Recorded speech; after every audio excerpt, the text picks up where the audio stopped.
Hey everybody, welcome back to the podcast. You have tuned in for a very special day as we have two returning guests joining us, Neil Douglas-Klotz and Alexander John Shaia, and they're here today to talk to us about Jesus, the Christos, and about what it all means for us in these very complicated days. And so Neil and Alexander, welcome to the podcast. Welcome back. I'm excited to have this time with you.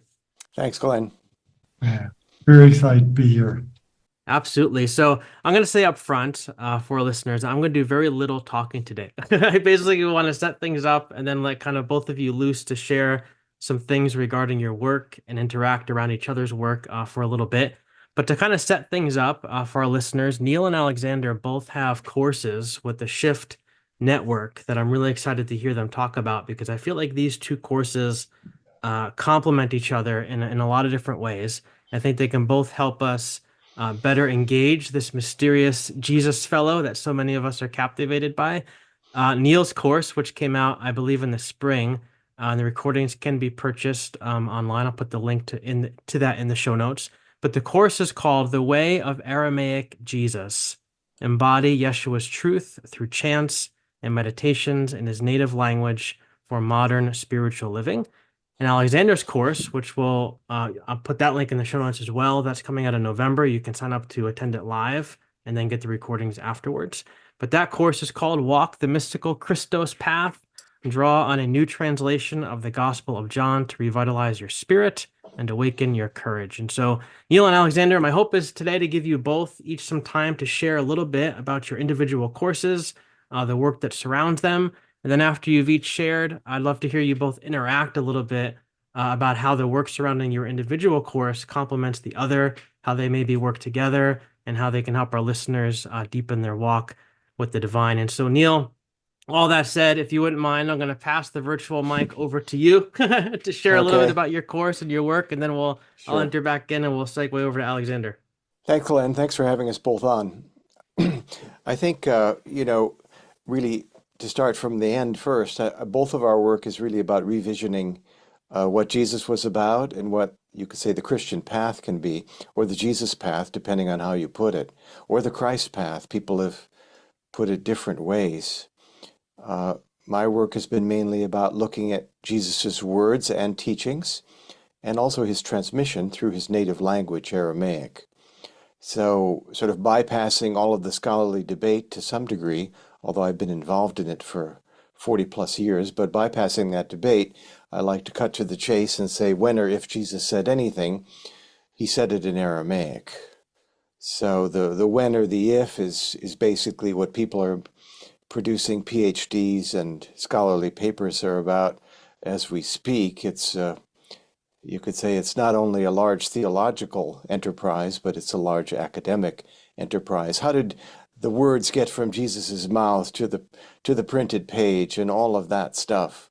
So I sort of, having studied that for a number of years, went around all of that, and based on my own inner experiences of Jesus as a child, wanted to go directly to his native language, because in the Middle East, using the native language of a teacher is a direct way to not only his meaning, but also his feeling, his experience, his breath, or his atmosphere, his shem, as it would be put in Hebrew or also in the root in Aramaic.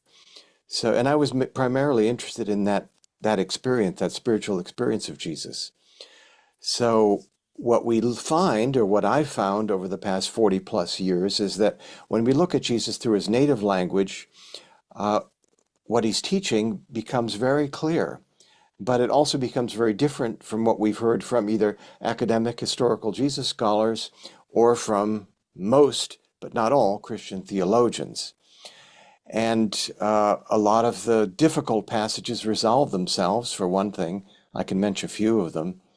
And then in addition, a doorway opens to Jesus's experience, because what he's talking about in Aramaic becomes, you could say, or it illuminates a doorway that opens to one's own experience. It's not just about what he was talking about all these years ago, but about what we can experience in our human life today and how we can approach challenges. The course I did for Shift that I just completed was really based around, you could say, renewing or revisiting some of my initial work with Jesus's prayer, which is usually called the Lord's Prayer, both the version in Matthew and the version in Luke, which are slightly different in one of the lines. Because I consider this really to be the basis, you could say the foundation practice of Jesus's teachings. Has the creation mysticism. It has the holy wisdom, you could say, teaching of bringing us all together and learning how to deal with our everyday life. It has, at least in homeopathic form, all of the problematic aspects that we find as human beings: forgiveness, how to feed ourselves, all that stuff. So after I was listening with some humor to it. You're reading the course title of these things. Shift does what I call it shifties the language of the course. So, and Alexander John is smiling and nodding at all this. One has to take this all with a grain of salt. So basically, when I write to people who have followed my work, I ignore all of this and just say, here's what the course is going to be about, folks. Right. And whatever they say, it's like, that's what they do. But I mean, it's fine. It's all good, It's like a tongue because, twister. well, it's a certain way. You could Yeah. say that the Greeks would call it metis or metis, I think.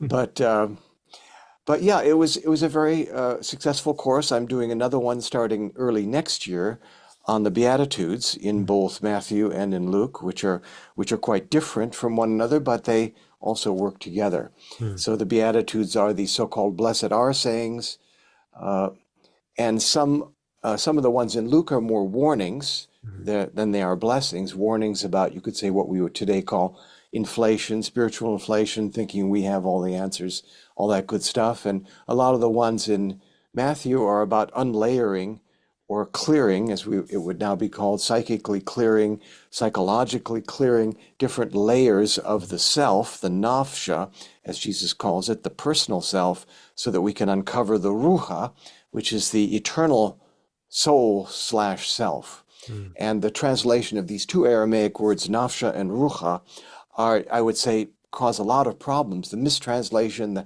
confused translation, the inconsistent translation. When I looked into the Greek, actually, there was no excuse for this because the Greek has two similar words also. And it was just a limitation of the way people were looking at the things in the days when all this was translated, or when it was boiled down five or maybe 4 centuries after Jesus, to create a more organized, Hmm. imperialized, shall I say, tradition.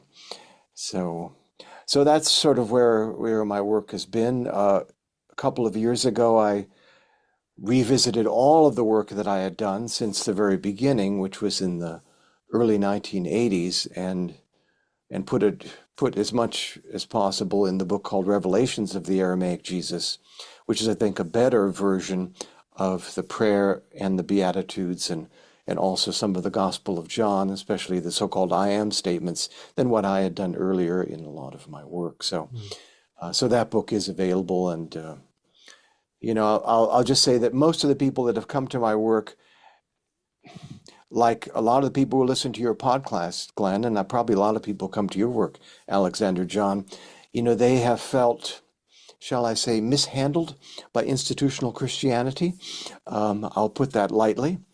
I know I felt, confused as a child, being raised in a fundamentalist branch of Christianity and having inner experiences of Jesus that didn't correlate, didn't jive with what I was being told in Sunday school and every day in a fundamentalist Christian school, Hmm. and all of that sort of theology. The good part about that upbringing was that it allowed me to memorize large portions of the King James Version of the Bible. And I know a lot of Christian theology backwards and forwards because we had to memorize it all and stand up and repeat it in church in order to be confirmed at the age of 12. So, I'm part of those recovering Christians, or whatever Yep. people call themselves. I don't know if they're recovering or not. I mean, are we recovering individually, or are we recovering, an ancient tradition that needs to be recovered and revivified? Yeah. That's, I think, where some of Alexander John and my work sort of dovetail into one another. Yeah. So That's I'll so good. I'll I'll jump off there and let Hmm. Alexander John come in here. Yeah. Can I ask you one quick question? Can you give us Sure. just a really brief example? Because you had mentioned just for people like when you look at the native language of Jesus and you see what he was really saying, how that can be very different from what our modern theologians tell us that Jesus was saying. Can you think Yeah. of like a quick example where you can kind of put those two side by side? Well, one of the quickest ones I give is usually the words for good and evil. The word for goodness in Aramaic is a form of tub, which we still have in the Hebrew tob. Mm. It's actually in the Arabic, the Quranic Arabic tawab also. So it means, you could say, to return to a sense of ripeness, Ripenness. Mm. And the word for evil is really bisha in Aramaic, bisra in Arabic, is really unripeness. So these Platonic dimensions get layered over some of the ancient Semitic, you could say, way of knowing, the epistemology, if you will. And so they take it out of its natural system, ripeness, unripeness. Well, all of a sudden we've got good and evil. And then we Mm. have, good and evil people. And are you going to heaven or hell, or predestined for It this or that spirals, or the other thing? right? No, and all, no, but a lot of what Jesus is using is natural images, Mm. images from the natural world, just like ripeness, unripeness. And so a lot of the parables unravel also on this basis rather than on a lot of, you could say, this predestination theology, which Yeah. later came into Christianity, the Christian tradition. Mm. So, That's so good. Yeah, you have so many of those examples in your book. And last time you were here, I said that I picked up your book thinking I could read it quickly. uh-huh. And I got like 3 pages in, and I was like, my goodness, it's gonna take Uh-oh. me a long time. Yeah, that's because that was the thick book. That was the book I put everything in. Yes. I just finished another book that's coming out, which is like 40 days with the Aramaic Jesus. It's sort of like, it's not light, but it's like for a person's personal retreat, you take a thought a day, a Yeah, meditation a day. So I it's for need that. people who didn't want all of the language in there, Right. which is what I put in the last book. But I have to do that because people are after me all the time. They're saying, this and that and the other thing. And Yep. Alexander John knows about this stuff. You're constantly you have to do extra work because there's a whole bulwark, if you will, of both scholarly and theological, shall I say, industry Yep. that is built up over time, and it's like trying to change to renewable energy from fossil fuels. That's right. It's like, no, really, it's It's very true. That's a good similar. example. Yeah. It's very, very similar, and so Yep. one has to be very patient and somewhat humble that we're not going to finish it all in our lifetime. That's right. So anyway, I'll, That's I'll right. pass it back over to you and Glenn. And So good. All right, Alexander John, your course with Shift, the tongue twister that I read before, talk to us about the Christos, this new translation of John, and how this all can help us awaken our courage. Well, first of all, I just have to say thank you. This is the very first moment I have had a chance to directly speak with Neil. And I have been a fan since the early 90s when I was a student in the Bay Area and saw your book, Prayers of the Cosmos. And your work has given me a language for my early childhood experience because I'm first generation Lebanese. My parents were born in Lebanon, came to the States really as children. But I grew up on my sitto, on my grandmother's lap, with her chanting the Gospels to me in a mixture of Arabic and Aramaic. And from that very early experience, I knew that there is an experience, there's something more than the words. There's a melody, a rhythm, a breath, uh, and uh, and my work has been to go and discover how that might live in what are the four traditional Christian Gospels. But beyond that, I also have to tell you the story of my other great uh, hero of my childhood was Khalil Gibran. And growing up Maronite, And of course, he was excommunicated by the Maronite tradition after he wrote the book Spirits Rebellious. Yeah. So as an adolescent, I had his books under my mattresses. I don't know what other people had under their mattresses, but I had Gibran, because if my parents had found out that I was reading Gibran, out. So from my grandmother through Gibran and through your work, you've really anchored me in this immediate direct experience of what I'm going to say is the Christos, that Yeshua is an embodied experience of the Christos, which is a universal reality since before the beginning of time. But what I've discovered in my theological, anthropological, and psychological work is that each of the four Gospels was composed to a particular community when they had a life or a spiritual dilemma, and that each gospel is written to a particular question. And I'm going to say Matthew is written to the question of how do I face change? Mark is written to the question of how do I move through great trials and suffering? John to the question of joy, and Luke and Acts to the question of how do I mature in service? And those four questions are another way of stating what Joseph Campbell described as the four parts of every journey of transformation. And what my belief is, and what my work is to show that 300 years later, when the Christian church chose just these four texts, that they were looking for something more than only the story of Yeshua, that they were looking for the story of Yeshua as the journey of transformation, so that they knew the pattern of the journey, because Christianity had assumed that pattern from its mother tradition, Judaism, in the story of the coming out of Egypt. And as the anthropologist, we know that all the world's great traditions across time and culture and era have had a rite of passage, which is basically exactly this same four-part journey. So what I believe is that in each of these places where one of the traditional gospels was composed, they were following the immediate inner experience of Yeshua, teaching them in that moment how to face this dilemma. So that when you understand the dilemma of each community, the way that gospel is composed is perfect. It gives total understanding or a complete understanding why, quote unquote, the sayings slightly shift, add, or delete.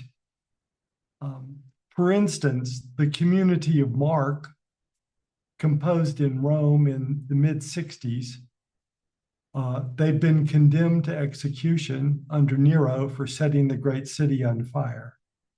And in Mark, we hear the text, "Pick up your cross and follow me," which to that community meant you're going to go to the Circus Nero, where you're going to be executed. Make that journey. When that knock comes at the door, when the soldier asks you, "Are you a follower of the Christos?" If you are, I hope that you know what your answer is. Luke, the text in Luke, changes it to say, "Pick up your cross daily and follow me."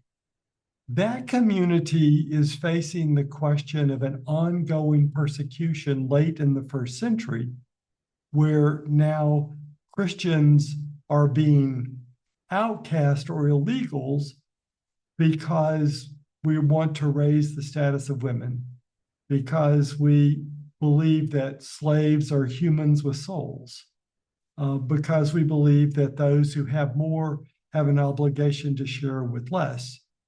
All of that flies in the face of the mores of the emperor. And so we as Christians now know that we are in the long process of trying to raise up a new value system in the empire, not by the sword, but by the tongue and the heart.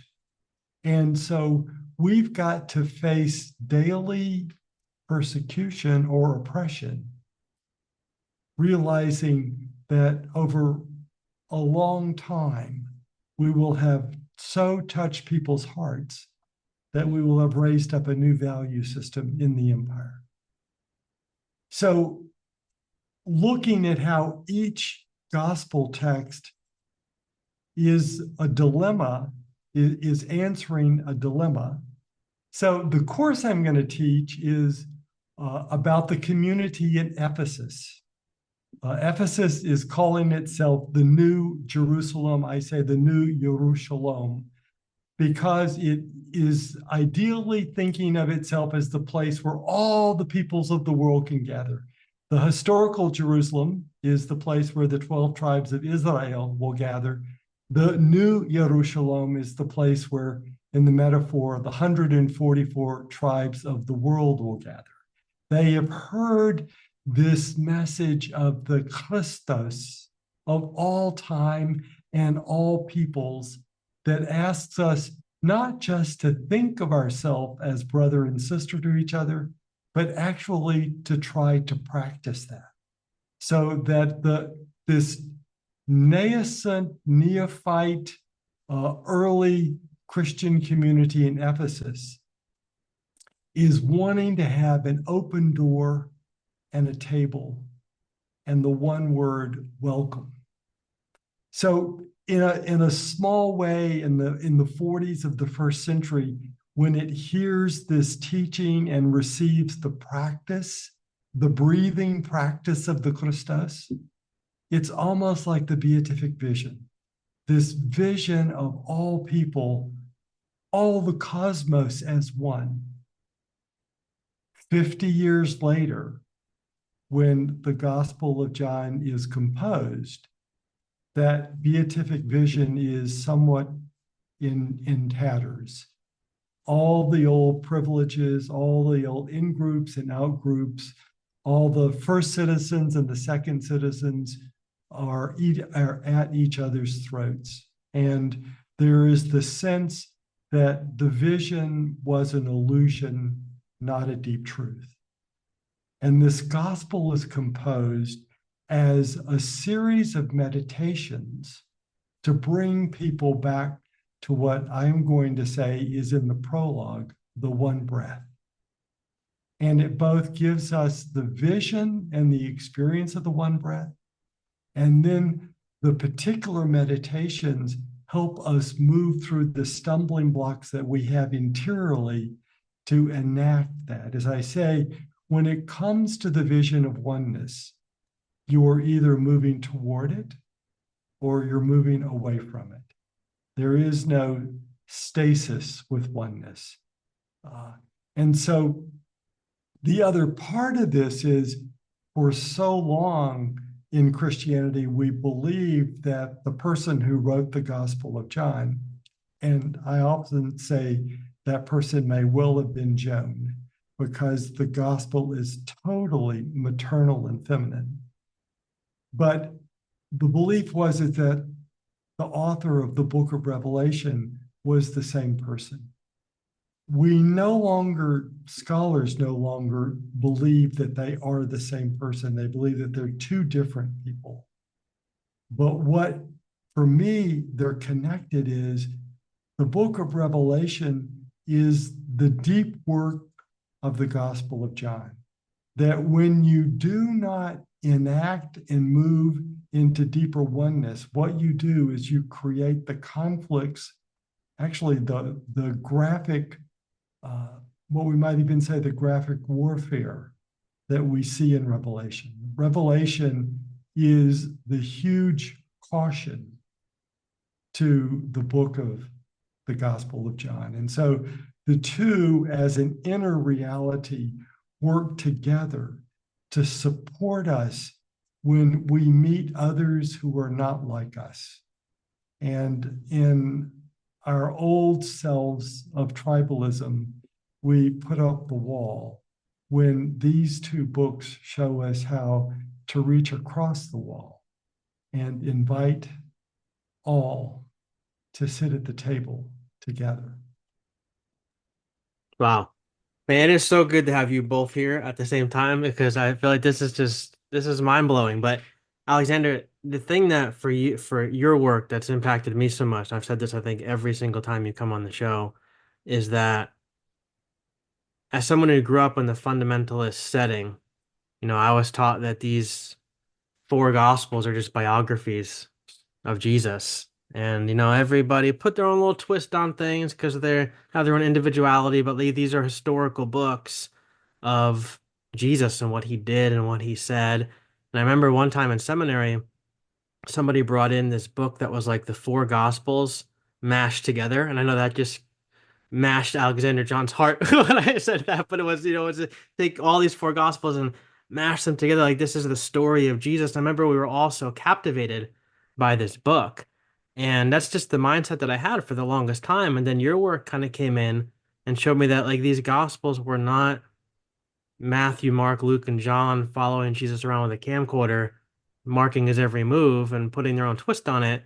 But like you said, these were letters that were written to these communities that were facing real life circumstances. And so they took that story of Jesus and they crafted it in certain ways to speak to those people. And it's almost like we're reading somebody else's journal when we read these gospels, and we have to put ourselves back into that place. And just like Neil's work, it has brought so much to light for me because I've seen things in there that have always been there, but I've never seen them before simply because of that perspective that you've brought. So I think it's fantastic. Thank you. And again, what I'm showing is I don't believe that our ancestors chose four different texts as four separate texts, Yep. but they chose them to be a continuous story. That Yep. Matthew is the opening of the journey, how you face change. Mark is the second place, how you move through the wild wilderness. John is the third place, how you receive the larger new breath. And Luke is the fourth place, how you live out that larger new breath. Mm. So what was stunning to me years ago was when I literally took these four texts apart and laid them end to end. And interiorly, where Matthew ends is exactly where Mark opens. And where Mark ends is where John opens, where John ends is where Luke opens, and where Luke ends wraps us back again to Matthew. So it's what I am describing is that they wanted to give us the story of transformation through the wisdom of Yeshua. Yeah. So good. All right, so you've both shared a little bit about your work, a little bit about your courses, and as I've said, you are two teachers who have impacted me a lot. Neil, Alexander John actually introduced me to your work because he was on a plane, I think, coming back to the States. Said, "I'm reading this book," and I'm all about books. You can see all the books behind me, and he said, "You got to read this book." And so I got the book. I'm like, "Oh my goodness!" So he's introduced me to your work, but both of you have impacted me so much. But I'm curious now that you've each heard each other speak about each other's work. How do you see, how do you both of you see your work overlapping? What do you think of what the other person just shared? If you were sitting down over coffee and you just shared about each other's work, I mute myself. What's next? What are you guys going to talk about? Well, I'll launch in here. I would certainly agree with Alexander John that these four Gospels are written with particular communities in mind.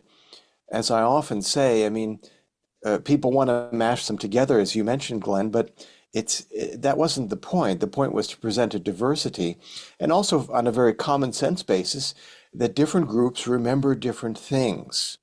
We don't have to say that some group necessarily made up something, but even if someone listens to this podcast today and then a week later goes to write down what they remember of it, they're going to remember different things. We know that non-literate cultures, that is, where cultures are primarily non-reading, their memory is a lot better, much, much better. This has been proven by various anthropological research. So the fact that groups, communities, people can remember large amounts of sayings, stories, and then select from them for what fits their needs at the moment is not a surprise. I mean, this is the ancient way, actually. It's only because this is all about Jesus that all this gets, you know, gets this spin. Well, what did he really say? And did he say this? And maybe he didn't say anything at all. And you end up with Jesus that basically said nothing. And as one of these people said, a Mediterranean Jewish revolutionary peasant, and end of story. And we don't know if he said anything. Well, this is nonsense. Excuse me for saying so. So, and these, what Alexander John has picked out of the four Gospels makes perfect sense to me, because it's the same, you could say, four energy trajectory that we find throughout the ancient traditions, including in the Genesis 1 story. You have the beginning, the prologue, Bereshit bara Elohim et Shemaim et haaretz. In the beginning was the whole thing. It's like the overture that's played at the beginning of the musical. And then there's the path, you could say the path of entering the darkness, the confusion, all of that. So it's a second path. And then you have the light bursting forth, which is really sort of John, in I think Alexander John's, view. And then the working out of this is the creation happening. And still happening. It's all the different beings that are created after let there be light and there was light. And then you have the divisions, and then how all that balance happens. And the humanity, the human being, according to Genesis 1:26, is meant to hold all of this, within ourselves, the whole process, so that we don't forget that we're living within a sacred creation.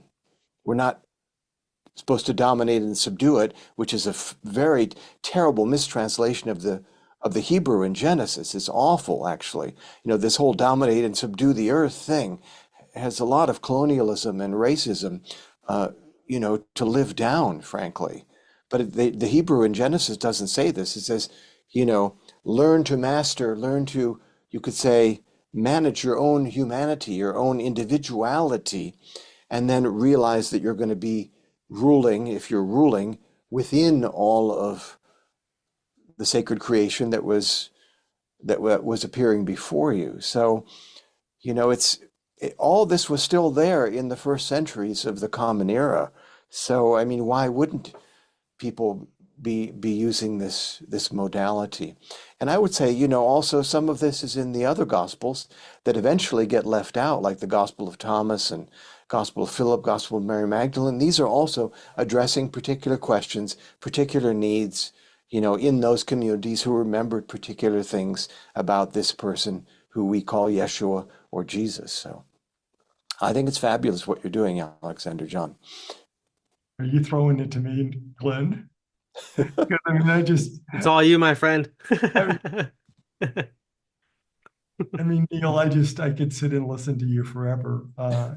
Because you really are the basis of my work, because I believe that what happened in these four communities and the communities of where the other Gospels were composed is there was a pressing question, and in their meditation and in their Aramaic breathing, the historical words of Jesus opened up into an eternal wisdom that is put into these texts, so that these texts are not transcripts, which would be dry newspapers of yesterday, but they are the living wisdom of that's opened each one of us when we breathe and listen deeply in this way.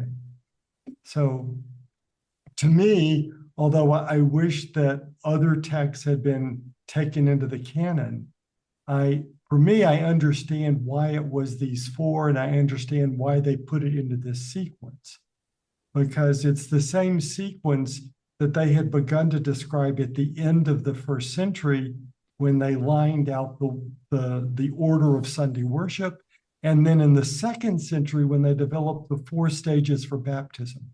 the four gospels match exactly the four stages for baptism, which are the four stages of initiation worldwide. So we have this universal ground to understand why these four, although clearly and obviously there are other stories which hold the great wisdom of Yeshua. Hmm. Hmm. Something about that number four, right? Definitely. You know, and also I want to jump in on Khalil Gibran because my publisher, as Alexander John knows, asked me a few years ago to re-edit a lot of Gibran for four little books. You know, little books are the way people consume literature these days. It seems like under 20,000 words is the current fast food of the. So if you can write an edit to that length, you know, you've always got some work. So I was feeling like working as an editor for a couple of years. So I went through all of Khalil Gibran.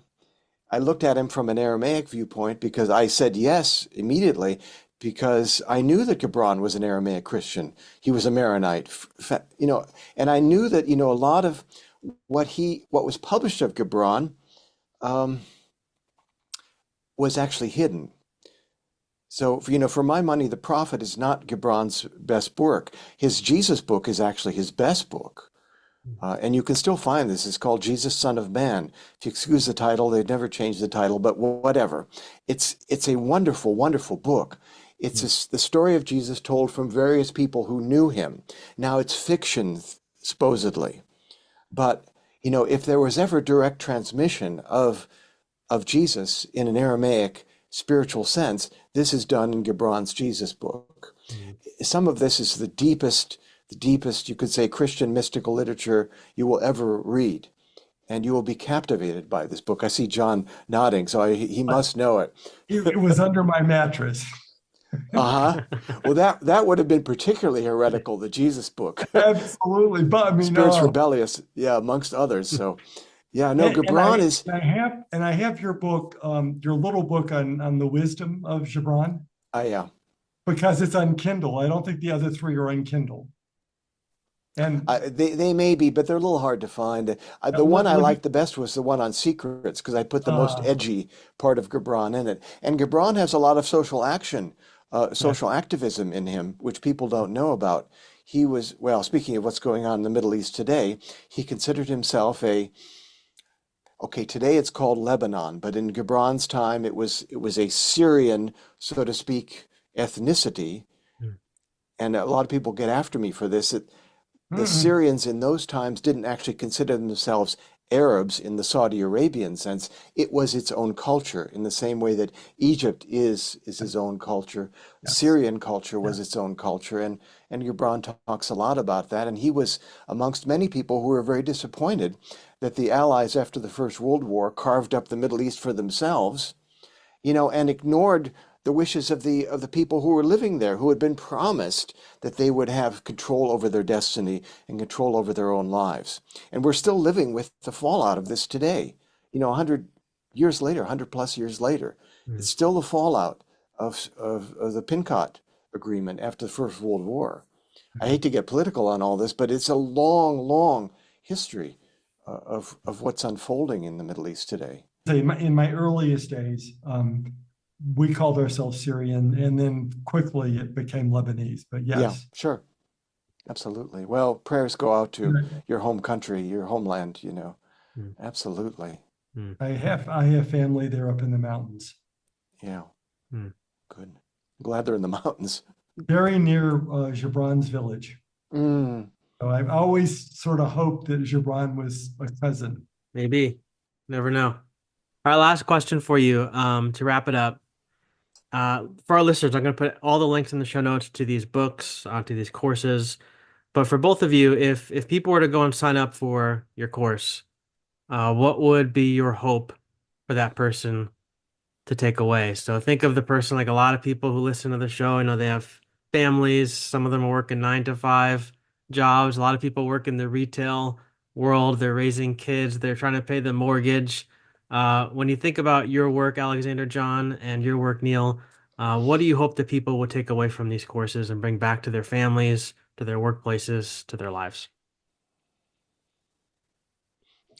Please, Alexander, go ahead. So my course, which starts the 12th of November, is going to be anchored in the text of John, this mystical text, which gives us a bedrock to stay in a place of equanimity in the midst of tremendous trials and obstacles, political unrest, tribal conflict, difficulties at our table. There is a way that we can stay authentic to ourselves and yet also rest in some sense that it's all going to be okay. Hmm. The meditations in the Gospel of John, as I will share with you, will take you there. Hmm. And I believe, and correct me if I'm wrong, Alexander, but I believe that shift pushed this course past election time. It was supposed to start right before Election Day. Yeah, so they pushed it We, back. we pushed it back, realizing that November, December might be a particularly tense time for us. Yeah, And really want to allow people to find that anchor within. so good. Yeah. Thank you.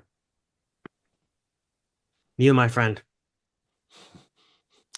Well, I mean, my upcoming course, which is actually only open to those who've done the first course, is really about following this Aramaic Jesus way and using it to unlayer, release, let go, do a you could say a reboot of your whole internal system, because oftentimes that's what's needed. And I would argue that's what's needed in human consciousness.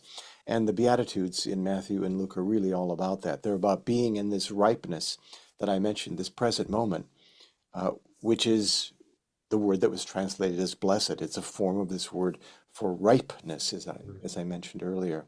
So, my hope is that people sort of deepen in this to the extent that they go beyond, you could say, how would we say, the translations and the interpretations and all of this stuff, and really start to live this, and so that you could say particular words of Jesus then arise in, and the Aramaic often helps for English speakers.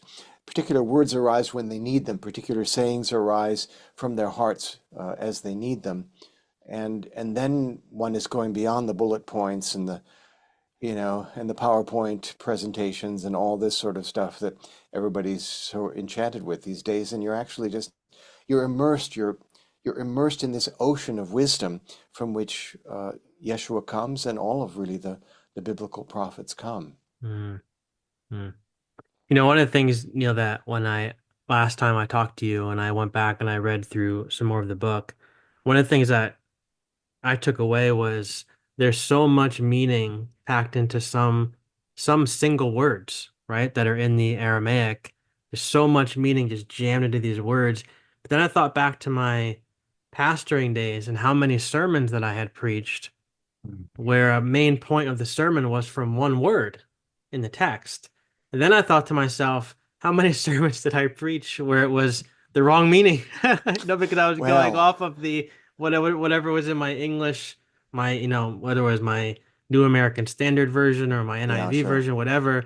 And I went back and I looked at some of your stuff and I compared it to my Bibles. I'm like, man, there's just so many things there that I thought were there that maybe aren't really there. And it actually might be a whole lot deeper than I ever imagined before. So And there's lots of more there depth. than you thought, exactly. That's right. That's right. Well, my friends, listen, we're But out of I time. also I Yeah, also want please. to say, Neil, I took your course on the Aramaic Jesus, and anyone, that course is still available. Go to Shift, buy the course. You will not be disappointed. Absolutely. Well, my Thank friends, you, we are out Alexander. of time, but this has been a lot of fun. I'm going to put the links to all of your courses, your work, and everything in the show notes. But thank you for making time for me. Thank you for making time for each other and for our listeners. I am very grateful. Very pleased. Let's do it again, Glenn. That would be a lot of fun. I'd like to do Sure. that.